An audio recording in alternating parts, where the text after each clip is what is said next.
మత్తయి సువార్త 26వ అధ్యాయం 53-54లో యేసు ప్రభువుని పట్టుకోటకు వస్తారు. గెత్సేమనే తోటలో ఆయన ఉన్నాడని తెలుసుకుని వస్తారు. యూదా ఇస్కరియోతు వస్తాడు, ముద్దు పెడతాడు, ఈయనే కనుక పట్టుకోండి అంటాడు. యేసు ప్రభు అంటాడు, అసలు నీకంత శ్రమ అక్కర్లేదు, నేనే మిమ్మల్ని ఎదుగుచున్నవాడిని అని యేసు ప్రభు దగ్గరికి వెళ్ళిపోతాడు. పట్టుకుంటాడు. పట్టుకోగానే ఆ బంట్రోతుల్లో పట్టుకోగానే ఒకడిని పేతురు ఏం చేస్తాడంటే కోపంతో తన దగ్గర ఉన్న కత్తి తీసుకుని ఆయన చెవిని నరుక్కొడతాడు. యేసు ప్రభుని ఎవరైతే పట్టుకున్నారో వాడి చెవిని నరుగుతాడు. నరికినప్పుడు యేసు ప్రభు అన్న మాట ఇప్పుడు మనం చదువుతున్నాం. 26వ అధ్యాయం 53-54 ఏమంటాడు? ఈ సమయమున నేను నా తండ్రినివి వేడుకొని ఏడ్ల ఆయన 12 సేనా వ్యూహముల కంటే ఎక్కువ మంది దూతలను ఇప్పుడే నాకు పంపడనియు నీవు అనుకుంటున్నావా? నేను వేడుకొని నీట్ల ఈలాగు జరగవలన లేఖనం ఎలాగూ నెరవేరును.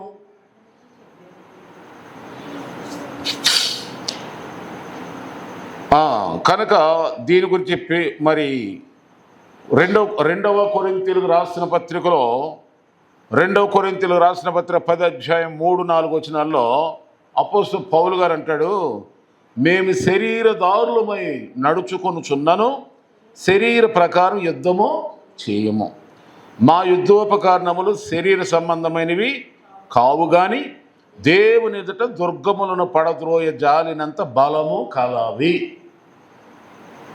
శరీరాన్ని ఉపయోగించడంట కానీ బలమైన కోటను కూల్చే శక్తి నాకు ఉందంటాడు. దేవుడిచ్చిన శక్తి నాకు ఉందంటాడు పౌలు గారు.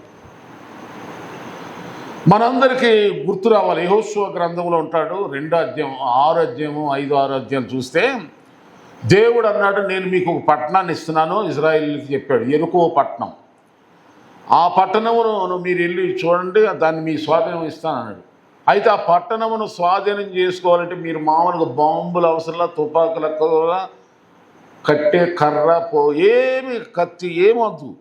మీరు ఒక పని చేయండి, 6 రోజులు మౌన దీక్ష చేయండి, మౌనంగా జరగండి. కోట చుట్టూ, పట్టణం చుట్టూ. మామూలు పట్టణం అంటే చిన్నది కాదు, పెద్దది.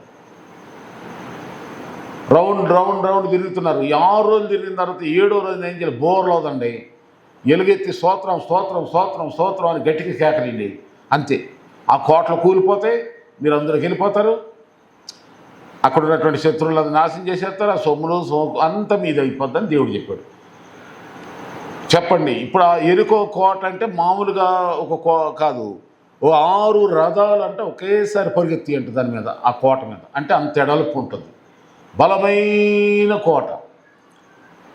అది అంట కేవలము స్తోత్రాలు చెప్తూ దేవుణ్ణి మౌనంగా ధ్యానిస్తూ స్తుతిస్తూ, సియోనులో మౌనంగా ఉంటా దేవుని యెహోవాను స్తుతించుటే. అంటే మందిరంలోకి వచ్చి మౌనంగా కూర్చున్న దేవుణ్ణి స్తుతించుటే సియోన్ అంటే అది. కనుక ఈ ఆత్మ సంబంధమైన ఆయుధాలు వాడక నేర్చుకోవాలి. ఇప్పుడు మనం ఆత్మ సంబంధమైన ఆయుధాలు వాడాలి. మనం ఏమిటి ఆయుధాలని ఒక సందర్భాన్ని మనం ఇక్కడ చూసాం. శరీరముతో మనం యుద్ధాలు చేయకూడదు, మనము దూషించే వాళ్ళని దూషించకూడదు, శపించే వాళ్ళని శపించకూడదు, హేళన చేసేవాళ్ళని హేళన చేయకూడదు, విమర్శించే వాళ్ళని విమర్శించకూడదు. మనల్ని ఏ విధంగానూ ఎలాంటి మాటలతో, చూపులతో, చేష్టలతో ఏ విధముగా మనల్ని బాధ పెడతాక వారు ఎంత ప్రయత్నం చేసినా వాళ్ళే సిగ్గుపడి సావాలి తప్ప మనకి ఇంత చలనం కూడా ఉండకూడదు.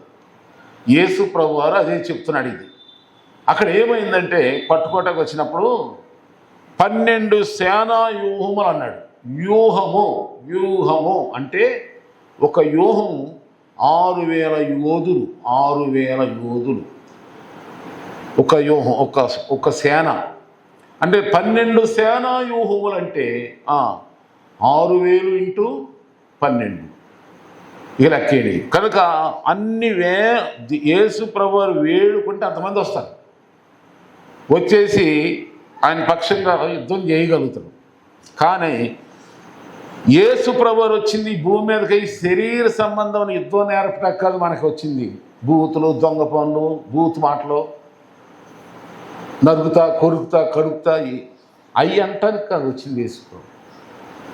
ఏ ఆత్మ సంబంధమైనటువంటి ఆయుధం వాడి నీ చేతికి దుమ్మంటుకుంటే శత్రువు సాగుకొట్టాల. ఆమేన్, ఆమేన్. అది యేసయ్య నేర్పింది. యేసు ప్రభు సిలువేసిన వాళ్ళందరూ బాగుపడ్డారా? ఆయన చెప్పాడు, మీరు సస్తారా, మీరు జాగ్రత్తగా ఉండండి. సత్యరట్టగే వాళ్ళు. యేసు ప్రభు వెళ్ళేమి ఎవరిని పంపరా, యేసు ప్రభు కనీసం చెప్పించలా, ఆయన కలిసి వచ్చారు. ఆమేన్.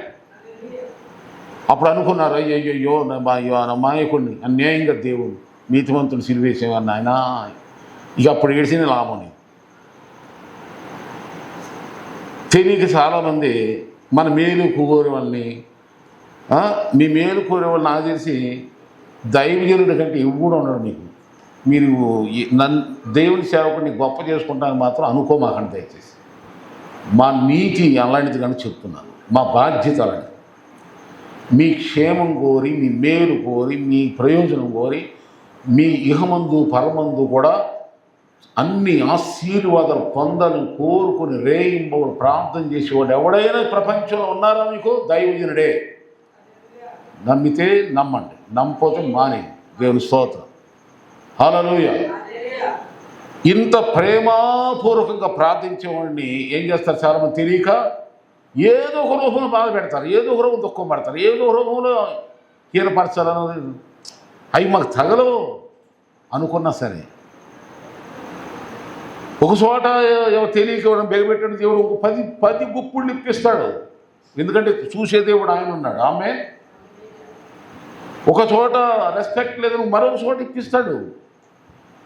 ఒక చోట వింటలేదు వాక్యం, మరో 10 చోట్ల ఇప్పించి ఇన్నేలాగా చేస్తాడు. దేవుని సేవకుడు ఎప్పుడు కూడా లాస్ అవ్వడు, నష్టపోడు. ఎందుకంటే దేవుని పని మేము చేసేది. దేవుని స్తోత్రం.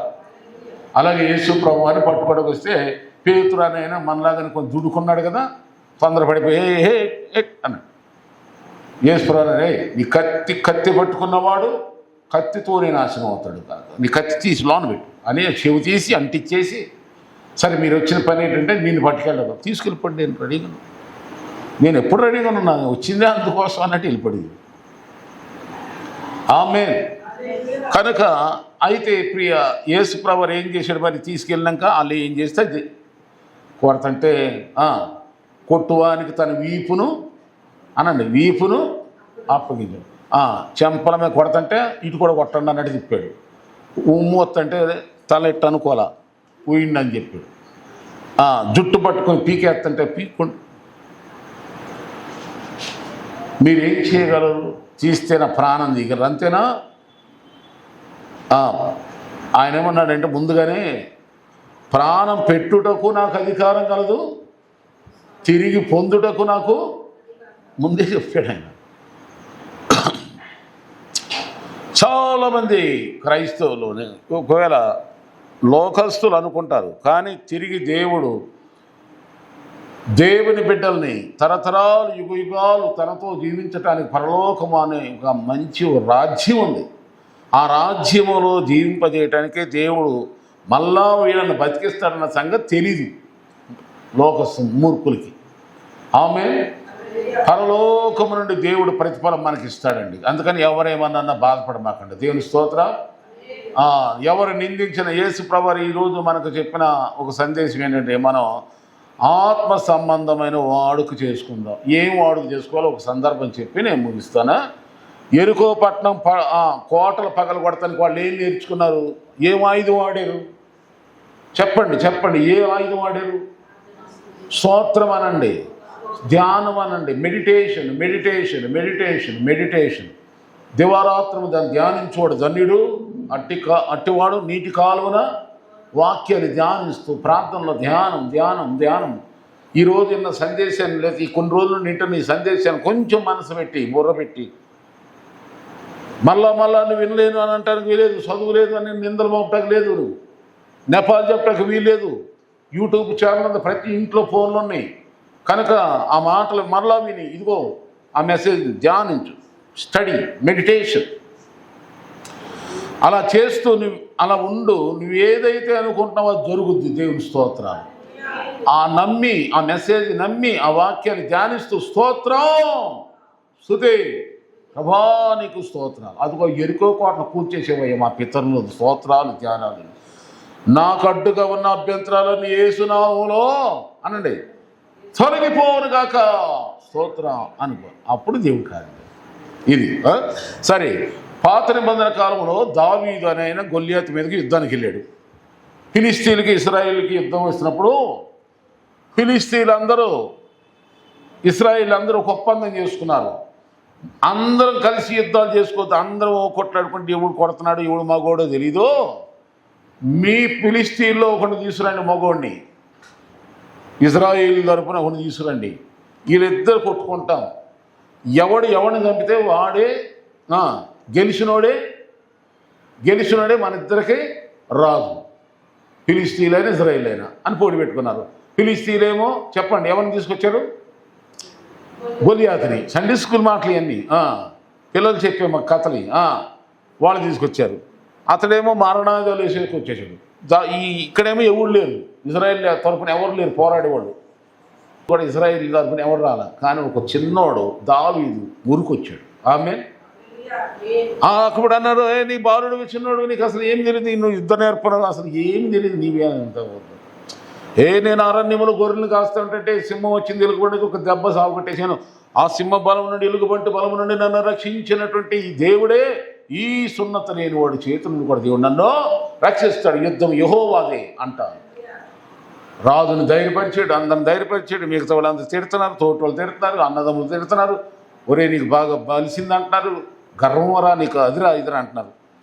ఆమేన్. ఇప్పుడు మనం కూడా చూడండి, ఎవరన్నా చిన్నోళ్ళు పెద్దోళ్ళు కొత్తోళ్ళు ఎవరన్నా పేదోళ్ళు సాదోళ్ళు నేను భోజనాలు పెడతా, లేకపోతే నేను ఈ కార్యం చేస్తా, నేను ఈ పరిచయం చేస్తా, ఈ దేవుల్లో నేను ఉంటానని అంటాను. ఏడుపు.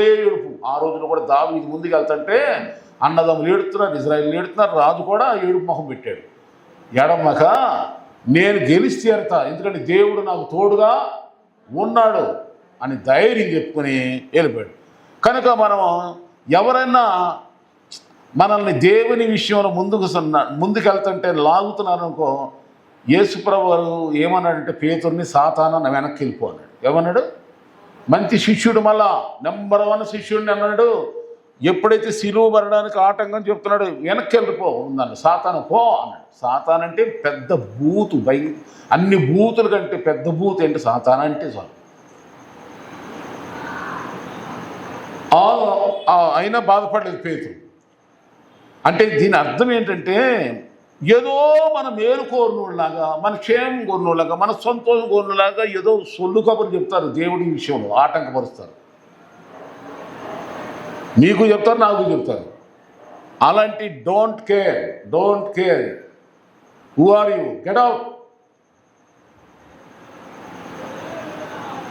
నాకు క్రీస్తు ప్రేమ నుండి వేరు ఏది నన్ను వేరు చేయలేదు. ఆఫ్టర్ ఆల్ నువ్వేవాడు పో. నా నిగ్రహతని, నా ఏకాగ్రతని, నా నిష్టని, దేవుని ఎదుట నేను పెట్టుకున్న నిబంధన పాడు ఎవరు నువ్వు అన్నట్టుగా మనం ఉండాలి. రోషం, పౌరుషం, దేవుని స్తోత్రం. అలాగా దావీదు ఆ యుద్ధములకు వెళ్ళి నేను పోరాడుతాను, యుద్ధాభ్యాసం, మిలిటరీ ట్రైనింగ్ లేదు, ఆర్మీ ట్రైనింగ్ లేదు, పోలీస్ ట్రైనింగ్, ఏ ట్రైనింగ్ లేదు, అయినా నేను వెళ్తాను. సరే వెళ్తానంటున్నాడు కదా అని చెప్పి ఏం చేశారంటే, ఆయనకి ఒక యుద్ధానికి వెళ్ళేటువంటి సైనికుడికి ఎలాంటి ధరిస్తారో మారణాయుధాలు, ఆ ఆయుధాలన్నీ దావీదుకి తీశారు. దావీదు మీద అక్కడ ఉంది, మీరు చదువుకున్న ఆయుధాలు వేస్తే దావీదు నడవలేకపోతున్నాడు, ఎట్లా వాడాలో తెలియదు. అప్పుడు అన్నాడు దావీదు, అక్కడ అంటాడు, మొదటి సమూయేలు గ్రంథం 17 అధ్యాయంలో 38 నుండి 40లో 2 మాటలు నేను చూడండి. పిమ్మట సౌలు తన యుద్ధ వస్త్రములను, రాజుగారి యుద్ధ వస్త్రములను దావీదునకు ధరింపజేసి రాగి శిరస్త్రానం ఒకటి తల మీద శిరస్త్రానం కట్టి యుద్ధ కవచాలు దొరికించాడు. అప్పుడు ఈ సామగ్రి దావీదునకు వాడుక లేదు గనుక తాను తొడిగిన వాటిపైన కత్తి కట్టుకొని వెళ్ళగలిగినది లేనిది చూసుకొని తర్వాత దావీదు అంటాడు చూడండి, ఇవి నాకు వాడుక లేవు. ఏమన్నాడు? ఇవి నాకు వాడుక అంటే శరీర సంబంధమైన యుద్ధాలు చేయటం నాకు వాడుక. వాళ్ళు తిట్టినట్టు నేను తిట్టను, వాళ్ళు చూసినట్టు విషపు చూపులు నేను చూడను, వాళ్ళు చెప్పినట్టు దొంగ మాటలు చెప్పను, సాటునొక మాట ఎదురుగుండా ఇంకో మాట, పైకేమో హల్లెలూయా ఆత్రం స్తోత్రం, ఆచరించే విషయంలోనేమో గుండు సున్నా. పైకేమో హల్లెలూయా స్తోత్రాలు ఆత్రాలు, ఆచరించే విషయంలోనే ఆచరణలోనే ఏమీ ఉండదు. అలాంటి నాకు వాడుక లేదు. నేను ఏదైనా నమ్ముకున్న దేవుడు, నేను ఏది చేయాలో అదే చేస్తాను అంతే. ఇవి నాకు వాడుక లేవు. ఇలాంటి మానవ సంబంధమైన ఆయుధాలు ధరించుకుని మీరు సిద్ధం చేసుకున్న వాటి మీద నేను వెళ్ళలేను, నాకు అవసరం లేదు అన్నాడు. తీశారు. మరి అప్పుడు ఆయన ఏం చేశాడంటే, పట్టుకోండి అక్కడ ఏమంటాడు, ఆయన అప్పుడు వాడుక లేదు కనుక వాటిపైన కత్తి అన్నీ తీసేసి ఏం చేశాడు, సౌలుతో చెప్పి వాటిని తీసేసి తన కర్ర చేత పట్టుకుని, కర్ర ఏటి లోయలో 5 నున్నర రాళ్ళు, 5 నున్నర రాళ్ళు వెళ్ళాడు యుద్ధంలోకి. ఒడిశల ఆయన దగ్గర ఉన్నది చెప్పండి, ఒడిశల 5 రాళ్ళే. ఇక 2 రాళ్ళు పట్టుకోవచ్చు, 10 రాళ్ళు పట్టుకోవచ్చు, కానీ 5 రాళ్ళు ఎందుకు పట్టుకున్నాడు? 5 రాళ్ళు దేనికి సాదృశ్యం ఉందంటే, యేసు ప్రభువారి శిలువలో బలమైన గాయాలు ఎన్ని పొందాడు? 2 చేతులు, 2 కాళ్ళు, డొక్కలో. అంటే ఈ 5 దేన్ని సూచిస్తున్నాయి అంటే, యేసు ప్రభువారు మన కోసం పొందిన 5 గాయాలను సూచిస్తుంది. కనుక మనం యుద్ధం ఏదైనా మనం చేయాలంటే, అనగా మానసిక పోరాటమా, ఆర్థిక పోరాటమా, ఆత్మీయ పోరాటమా, లేకపోతే అన్యజనులతో పోరాటమా, అంధకార దురాత్మ శక్తులతో పోరాటమా, ఈ పోరాటాల మీద జయము నీకు కలగాలంటే యేసు గాయాల ద్వారా నువ్వు వెళ్ళాలి యుద్ధానికి. 5 రాళ్ళు ఆయన పట్టుకున్నాడు. మనం కూడా ఇదిగో 5 గాయాలు చూపించాలి దయ్యానికి. దేవుని స్తోత్రం. యేసు నా కొరకు గాయం చెందాడు, ఆ గాయములో నుండి నాకు స్వస్థత ఉంది, ఆ గాయాలలో నుండి నాకు ఐశ్వర్యం ఉంది, ఆ గాయాల్లో నుండి నాకు ఆరోగ్యం ఉంది, ఆ గాయాల్లో నుండి నాకు సంపూర్ణ జయం ఉంది. ఏది నన్ను ఓడించలేదు, ఏది నన్ను పడగొట్టలేదు, ఏది నన్ను కృంగజేయలేదు, ఏది నన్ను వెనకంజ వేయలేదు. అన్ని దావీదు ఏ విధంగా వెళ్ళిపోయి ఒక్కరి దెబ్బకే, ఒక్క రాయితోనే వాడిని చంపేశాడు.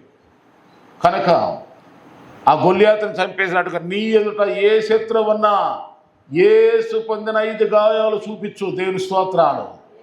యేసు నీ కొరకు నా కొరకు పొందిన గాయాలు పట్టుకో. ఆ గాయాలు నీ కళ్ళల్లో మెదలాన్ని. స్తోత్రం స్తోత్రం స్తోత్రం. ఆర్థిక సమస్యల, అనారోగ్య సమస్యల, మానసిక సమస్యల, ఇదిగో కుంటుకుంటా నడుస్తున్నావా, అయినా సరే స్తోత్రం స్తోత్రం. యేసయ్యా నా కోసం గాయమే చెందేవన్న గాయాలు పొంది మోయలేని బరువు మోసేవు నాయన, నెయ్యి పాడి చేయబడింది ఆయన. నా అంతటి నా బరువు నే మోయటకి నాకేం రోగం నాయన. వస్తున్నా యేసునామములో, సాగెద యేసు నీతో, నా జీవిత యేసుతో నడిచెదా, యేసుతో పరమును. ఎక్కడి వరకు, ఎప్పటి వరకు చేరాలంటావు చెప్పండి? ఎక్కడి వరకు? ఈ నువ్వు చచ్చి పరలోకం వెళ్ళేదాకా సాగాల ప్రార్థన. దేవుని స్తోత్రం. హల్లెలూయా. మధ్యలో ఆగిపోయి సరైన భక్తి కాదు, సంపూర్ణం పరిపూర్ణం. కనుక ఈ రాత్రి మనం నేర్చుకున్న సత్యం ఏంటంటే, మనకు ఏం వాడకుండా చెప్పండి, శరీర సంబంధమైన ఆయుధాలు కాదు, ఆత్మ సంబంధమైన ఆయుధాలు కాదు, ఆయుధాలు. మొదటగా ఎరుకో పట్టణం మీదకి మన వాళ్ళు ఏ ఆయుధాలు పెట్టుకెళ్ళారు?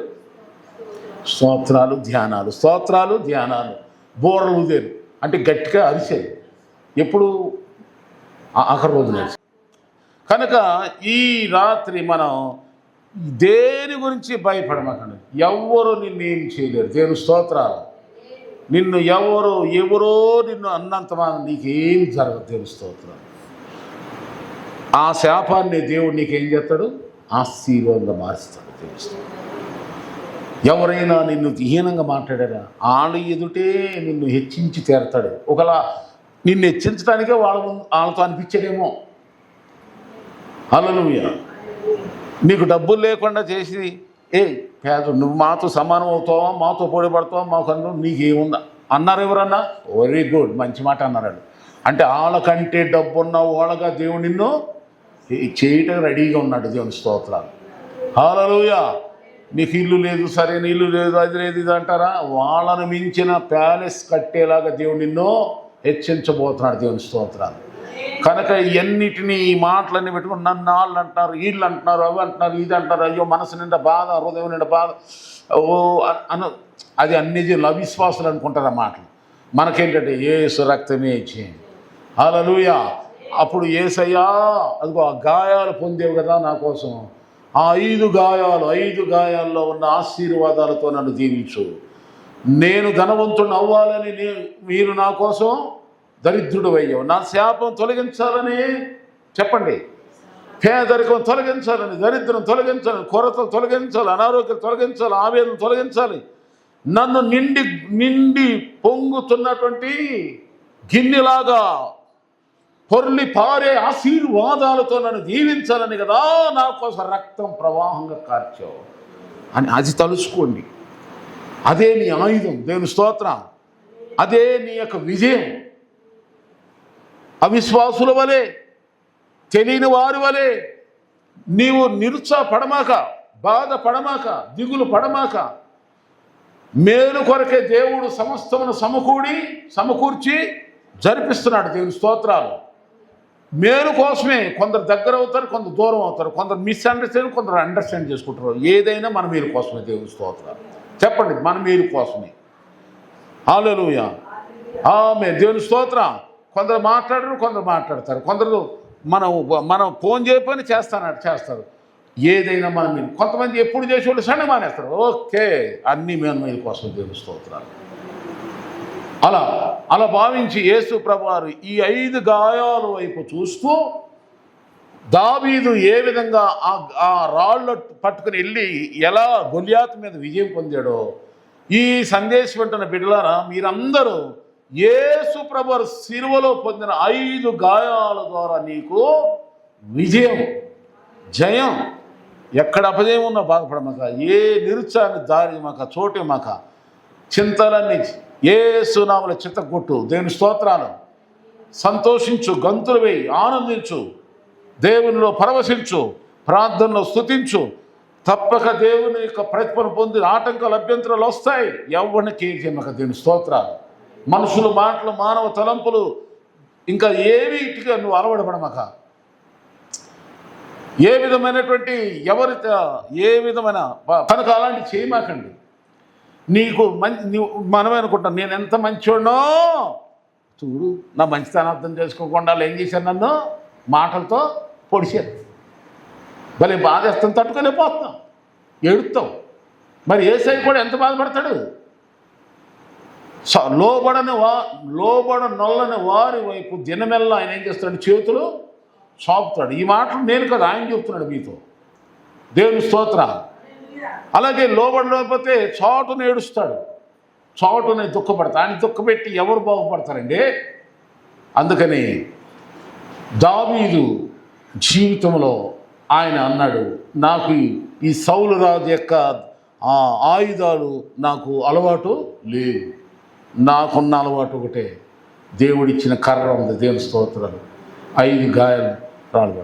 అలాగే మనకున్నది ఒకటే, యేసు శక్తి. దేవుని స్తోత్రాలు. సిలువ శక్తి. ఆమేన్. సిలువలో నీ కోసం నాకు తెలియని వాడికేమో 3 మేకులు కూడా పీక్కోలేడా ఆయన ఎట్ట దేవుడు అంట. అసలు అదే క్రైస్తవులకు శక్తి. మన కోసం ఆయన మేకులు కొట్టబడ్డాడు. అది వాళ్ళకి తెలియదు. ఆయన ఏమన్నాడు? నేనే కానీ ఒకవేళ యుద్ధం చేయాలంటే 12 వ్యూహ సైన్యములు దిగొస్తాయి, కానీ అలా చేస్తే లేఖనం ఎలా నెరవేరుతుంది? దేవుని చిత్తం ఎలా జరుగుద్ది? అందుకే ఇలా చేయకూడదు పేతురా, నీ కత్తి నీ దగ్గర పెట్టేసుకో అని అన్నాడు. మరి వీళ్ళు పొడిచారు, చేశారు, సిలివేశారు, చంపేశారు. అక్కడే ఉన్నాడా యేసుప్రభువు? 3వ రోజు తిరిగి లేచాడు లేదా? కనిపించాడా లేదా అందరికీ? నేటి వరకు కొన్ని వేల సంవత్సరాలు అయిపోయిందే ఆ సమాధిని అందరూ చూసి వస్తున్నారే, క్రైస్తవులు క్రైస్తవేతలు. అంత నిజమే. మరి చనిపోయిన అన్ని బాధలు పడ్డవాడు చనిపోయినాడు ఏమన్నా అట్టగా ఉండడా? నీవు ఉండవు. దేవుని స్తోత్రాలు. నువ్వు ఇది యేసయ్య ప్రభు కోసం వాక్యం ద్వారా ఏమైతే ఓర్చుకుంటున్నావో, వాక్యం గురించి ఏదైతే నింద భరిస్తున్నావో, నేరం భరిస్తున్నావో, హింసించబడుతున్నావో, భయపడమాకు. అవన్నీ నీకు ఆశీర్వాదాలు. దేవుని స్తోత్రాలు. నిన్ను అపార్థం చేసుకున్నారా? పోనీ తెలియక ప్రభా యేసయ్య అన్నాడు, ఏమన్నాడు? తండ్రి వీరేమి చేయుచున్నారో తెలీదు అన్నట్టుగా ప్రార్థన చేయండి. అందుకని నింద దోషణ ఇరుకులలో దిగులు చెందమాక. లోక సంబంధుల వలె నువ్వు, మన యుద్ధం కాదు. పోట్లాడేవారితో విమర్శించేవారితో దూషించేవారితో అస్సలు సమాధమేమని చెప్పక్కర్లేదు. మనం యెహోవా ఈరే, నువ్వు చేయవలసింది నువ్వు చేయి. దేవుని స్తోత్రాలు. స్తుతించిన సాతాను ఏం చేస్తాడు? స్తోత్రం చెప్తే మనుషులు ఎవరి ద్వారా అయితే సైతాన్ని నేను పొడిస్తున్నాడా విషయంలో సింహాలు బోన్లు వేసేస్తాం. నువ్వు కానీ అవి మాకు నమస్కారం చెప్పితే అని అంటే చూడండి, మీరు దాని కదా 6 ఉంటుంది. ఇట్టి శాసనం రాయబడిన తెలుసుకుని దాని వెళ్ళి ముమ్మారు మళ్ళీ ప్రార్థన చేసి దేవుణ్ణి స్తుతిస్తానే ఉన్నాడు. ఇదేం చెయ్యొద్దానం కదా. చేస్తాను బాబు అయితే నాడు సింహాలు అన్నాడు. అంతకంటే ఎందుకు బోన్ ఆ దేవుడు గొప్పతనం ఏంటి తెలియాలంటే అక్కడి దాకా వెళ్ళాలి. దేవుని స్తోత్రాలు. అంటే అక్కడి దాకా ఈయన వెళ్ళినాక ఏంటి? సింహాలను నోరు మూసింది. అప్పుడు అర్థమైపోయింది రాజు, దేశానికి అర్థమైపోయింది. ఎవరైతే ఈ విమర్శించారో వాళ్ళని తీసుకెళ్ళి అందరూ వేశారు. సింహాలన్నీ ఏం చేసినాయి? సింహాలు కూడా మంచి పని చేసింది. దేవుడి మాటను దానిలో ఒక్కడే తినకుండా ఆగినందుకు ఎంతమంది వచ్చారో, కొన్ని 100 మందిని పారేశారు. కడుపు నిండిపోయింది. దేవుని మాట సింహాలకు కూడా కడుపు నిండిపోయింది. దేవుని స్తోత్రం. హల్లెలూయా. కనుక ఈ సమయంలో ఈరోజు నేను చెప్పిన మనవాడుక ఏం వాడుకంటే శరీర సంబంధమైన యుద్ధాలు మనం చేయకూడదు. యేసు ప్రభువారు శరీర సంబంధం చేయటానికి నేర్పడానికి మనకు రాదు. ఆయన తండ్రి చిత్తం జరిగించడానికే వచ్చేది. ఆయనలాగా మనం కూడా ఓర్చుకుంటే, సహించితే ధన్యులం. దేవుని స్తోత్రాలు. ఆమేన్. దేవుడు తన కృప మీ అందరికీ మనందరికీ దయచేయునుగాక.